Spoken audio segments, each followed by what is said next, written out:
오늘 우리가 읽는 말씀 5월 마지막 날 31일 날 사무엘상 마지막 장을 함께 읽습니다. 이제 내일부터는 계속 이어서 사무엘하 말씀을 쭉 읽어갈 텐데요. 이 사무엘상 마지막 31장에 기록된 내용은 우리가 읽은 바와 같이 사울의 그의 가족들이 이 전쟁에서 죽게 된 사실들을 우리에게 알려주고 있습니다. 사울 왕과 그의 세 아들의 죽음이 하루 동안 동시적으로 일어나게 되었고, 이스라엘의 군사들은 패전하게 되고 살아남아있는 사람들은 도망치게 되고, 그들이 있던 곳에는 블레셋 사람들이 자신들의 땅으로 삼아서 그곳에 머무르게 되고요. 그리고 사울 왕의 장사 내용들이 오늘 본문 속에서 기록되고 있습니다.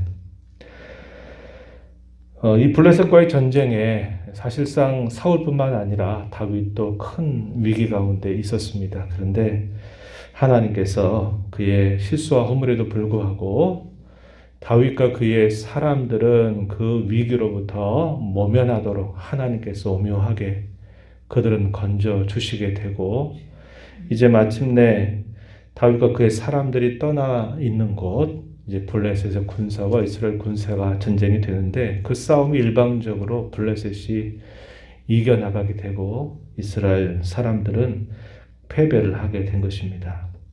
그래서 그들이 다 길보아 산으로 도망치다가 죽게 돼요. 참 비참하게 패배를 당하는 그런 모습이었습니다. 그런 과정에서 사울의 세 아들 요나단과 아비나답과 말기수와 이 세 아들도 그 전쟁에서 죽음을 당하게 됩니다. 그리고 그뿐만 아니라 사울 왕도 활 쏘는 사람에 의해서 그 활을 맞고 중상을 입게 되었어요. 그래서 자신이 더 이상 살 수 있는 가망이 없다라고 판단을 했던 사울 왕은 자기 곁에 있는 신하에게 내가 할례를 받지 않는 사람들에게 수치와 모욕을 당하면서 죽는 것보다는 네가 나를 찔러라, 이렇게 이야기를 합니다. 그러나 어떻게 왕을 향해서 칼을 찌르겠습니까?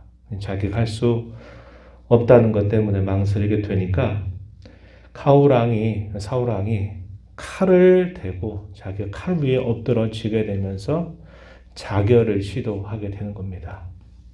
곁에 있던 신하도 사울 왕과 함께 칼에 엎드려서 자결을 시도했어요. 그런데도 우리가 내일 읽어가는 내용을 보게 되면은 사울 왕이 칼에 엎드렸지만 완전하게 죽지를 않았던 것 같아요.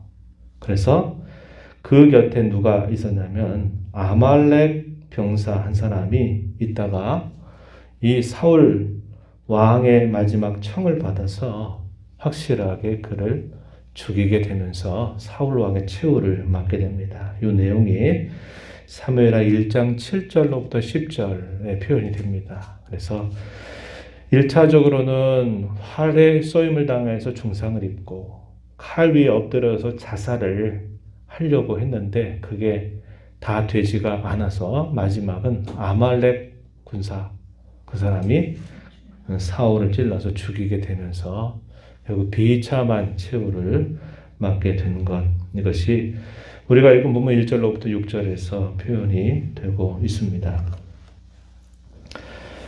이스라엘 군사들도 패배를 당했고 사울 왕정이 다 이제 마무리가 돼버리는 상황이 됐고요. 사울 왕도 그의 아들들도 죽었습니다.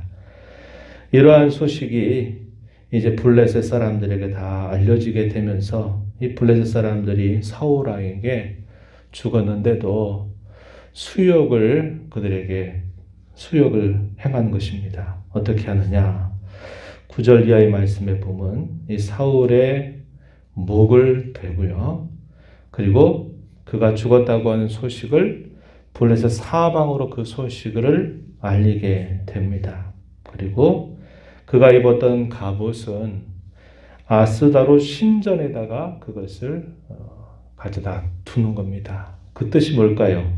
신전 앞에 두었다, 이 말은 우리가 큰 승리를 거두었다, 우리가 싸움에서 승리한 전리품이다 라는 것을 나타내는 겁니다. 우리가 섬기는 신이 우리에게 이러한 승리를 가져다 주었다라는 것을 표하는 하나의 방법이었어요. 그리고 사울 왕의 시체와 그 세 아들의 시체를 벳산 성벽에다가 못을 박았어요.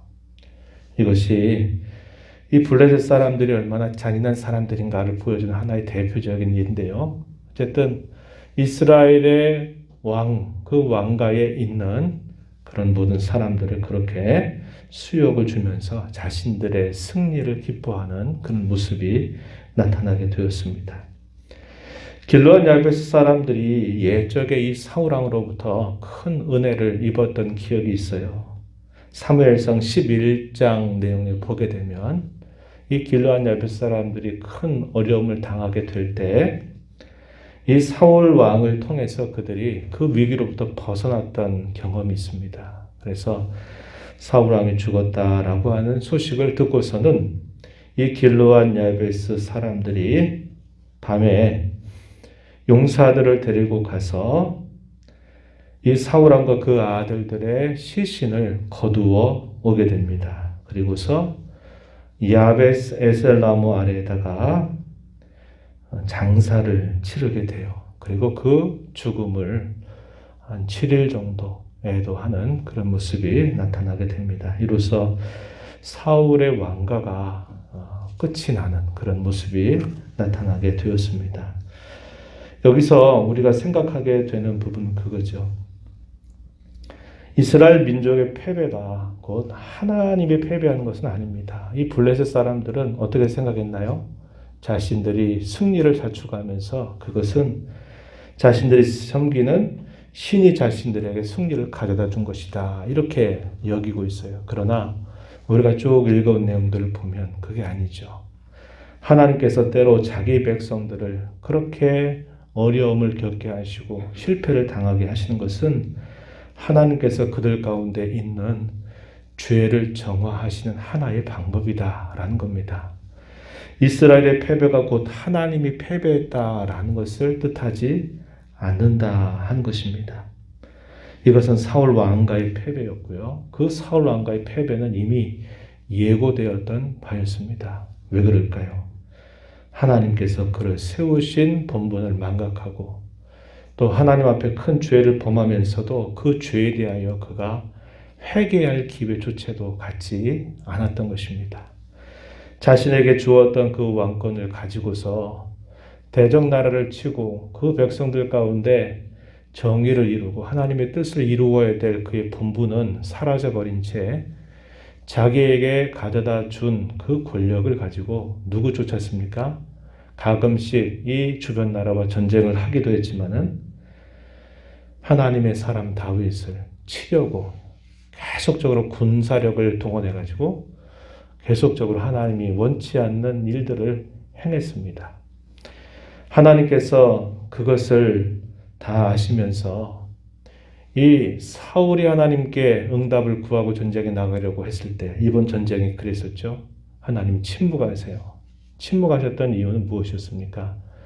그에게 하나님께서 깨닫게 하시려고 한 것이었어요. 그럼에도 불구하고 사울은 하나님이 아무런 대답을 하지 않자 신접한 여인을 찾아가서 죽었던 사무엘을 불러들이는 일을 하지만 사실상 그것은 사무엘이 아니라 결국 거짓된 영에 의해서 그런 말들을 듣게 됐고 그 말과 함께 최후를 맞이하게 된 것을 우리가 보게 되는 겁니다. 그는 죽음의 과정에서 우리가 살폈던 것처럼 이 블레셋 사람들에 의해서 죽음을 당하는 것을 대단히 수치와 멸시와 모욕으로 여겼던 겁니다. 그래서 자기 신하에게 차라리 네가 나를 좀 찔러서 죽여라. 내가 할례 받지 않은 블레셋 사람들에 의해서 수치당하는 것보다는 낫다. 이렇게 말해요. 안타까운 것은 뭡니까? 자신이 왕의 신분을 갖고 이방 사람들에서 죽임을 당하는 것은 아주 수치스럽고 멸시받는 것처럼 여기면서도 그가 하나님 앞에서 행했던 그런 일들에 대해서는 하나님을 멸시하고 하나님을 모욕했던 것들에 대한 별 관심이 없었다고 하는 겁니다. 그의 육신적인, 그의 체면에 대한 수치에 대해서 대단히 민감한 반응을 보이면서도 그가 하나님 앞에서 갖는 신앙적인 수치, 영적인 수치에 대해서는 아무런 관심이 없다는 거예요. 우리도 이 세상 살면서 그럴 수 있다는 것을 조심해야 합니다. 우리가 살면서 우리의 체면이나 다른 사람들 앞에 우리의 위신이 깎이는 것에 대해서는 대단히 민감하고 그런 것에 대해서는 화를 내고 아주 그런 것들에서 못 견뎌하면서도 우리가 하나님 앞에서 갖는 신앙적인 부끄러움, 또 우리가 마땅히 가져야 될 그런 부분들에 대해서는 별로 관심 없이 살아간다면 그것은 결국 하나님 기뻐하시는 모습은 아님을 우리가 기억해야 됩니다.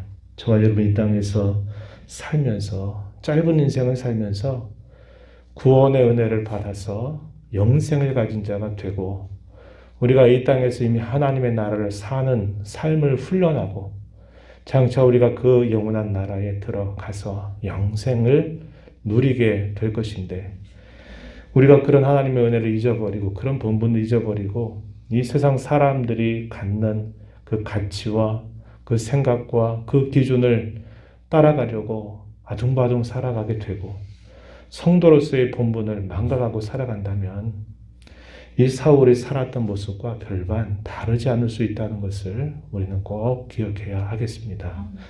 저와 여러분이 살아가는 매일매일의 삶 속에서 우리를 가장 가치 있게 여겨주시고 우리를 가장 소중하게 여겨주시는 그 하나님의 사랑, 그 하나님의 은혜를 기억하면서 성도의 본분에 맞게 하나님의 자녀된 존귀한 신분에 맞게 생각도 하고 말도 하고 살아가는 삶의 자세를 언제나 힘써가는 저와 여러분이 되어야겠다 하는 겁니다. 사울 왕도 죽고요. 요나단도 같은 날 죽습니다. 그러나 똑같은 죽음은 아닌 거죠. 사울 왕의 죽음은 하나님의 심판으로 결국은 그 죄에 대한 값을 치른 죽음이지만은 요나단의 죽음은 그런 죽음은 아니에요. 그가 어쩔 수 없이 그 전장에서 같이 죽음을 당해도 그 사람의 죽음은 사울 왕과 같은 죽음이 아니라는 겁니다. 요나는 어떤 사람이었습니까? 하나님을 참으로 사랑하는 사람이었어요. 하나님이 누구이신가를 알았던 사람이었어요. 자신의 자리, 자신의 권세, 그 욕심보다도 하나님의 사람이 세워지는 것을 그토록 기뻐했던 사람이에요. 같은 날 죽었습니다. 그러나 그 죽음은 다른 죽음이라고 하는 거예요. 우리가 이 땅을 살면서 언젠가 우리도 죽을 겁니다. 평안하게 우리가 죽을 수도 있고 때로는 예기치 않게 어떤 사건이나 사고를 통해서 죽을 수도 있어요. 그러나 다른 죽음으로 살아야죠. 우리가 이 땅에서 하나님을 알고 섬기고 그분을 우리의 가장 존귀한 분으로 여기면서 살아간다면 우리가 어느 순간 부름을 받는다 할지라도 그 부름은 참으로 값지고 소중한 것이 된다는 것을 우리는 알게 되는 것입니다. 이런 말씀들을 생각하면서 우리의 남은 때 얼마가 될는지 알지 못하지만 하나님께서 우리에게 베푸신 이 구원의 은혜를 감사하면서 내가 지금부터 이미 하나님 나라를 살고 있다. 또 그 나라에 살아가는 훈련들을 내가 이미 살고 있다고 하는 생각을 가지고 하나님 나라를 살아가십시오. 하나님의 나라로 살아가고 세상 속으로 더 깊이 들어가는 삶이 되지 않도록 우리 마음을 잘 추스리고 은혜를 구하면서 힘써가는 삶이 되기를 바랍니다. 하나님 아버지, 이 새벽 시간에도 저희들을 깨워주셔서 오늘도 생명 주시고 호흡 주시고 또 새날을 주신 하나님 앞에 나와서 찬양과 경배를 드리게 하심을 감사드립니다. 하나님께서 참으로 많은 시간들 동안 사울을 향해서 안타까운 마음, 또 그가 잘못된 것으로 더 돌이키기를 원하시는 하나님의 마음을 보이시지만 이러한 일들에 대해서는 별 관심을 갖지 않고 그저 자신이 왕으로 살아가면서 자신의 위신, 자신의 자리, 자신의 명예를 지키기 위해 바빴던 사울은 자기에게 준 권력들을 엉뚱한 것으로 사용하고 그렇게 하다가 마침내 결국 안타까운 최후를 맞게 된 것을 저희가 살펴보았습니다. 하나님 아버지, 영적인 일들에 대한 관심이 별로 없어서 우리 육신적인 일들에 대한 관심에 늘 빼앗겨서 우리 육신적인 일들에 있어서 겪는 여러 어려움들이나 때로 받는 수치나 멸시에 대해서는 대단히 예민하게 반응하면서도 하나님 앞에 갖는 우리 신앙의 부끄러움에 대해서는 별 수치심도 없이 살아간다면 이것이 얼마나 안타까운 일이 되겠사옵나이까. 오늘 이 말씀을 저희 마음속에 잘 새겨서 이 땅에서 저희들을 사랑하셔서 은혜 베푸셔서 존귀한 자로 삼아주신 그 은혜를 감사하고 내가 이미도 이 땅에서 천국을 살고 있다고 하는 사실, 그리고 장차 영원하고도 완전한 그 나라를 살게 된다고 하는 사실들을 잊지 않고 세상을 본떠 살려고 세상 속으로 들어가는 삶이 아니라 하나님의 백성다운 생각, 가치, 그런 삶의 목적을 가지고 살아가는 저희들이 되도록 인도하여 주옵소서. 흩어진 교회로 저희들의 삶의 자리로 나아갑니다. 직장에서, 가정에서, 만나는 사람들 속에서 하나님의 자녀된 존귀한 신분을 잘 드러내며 살아가도록 도와주시고 인도하여 주옵소서. 너의 보좌 앞에 나와서 아버지의 은혜를 간절하게 구하는 모든 심령들의 간구를 귀 기울여 주시고 가장 좋은 것으로 응답해 주시기를 바라오며 예수님 이름으로 기도하옵나이다. 아멘.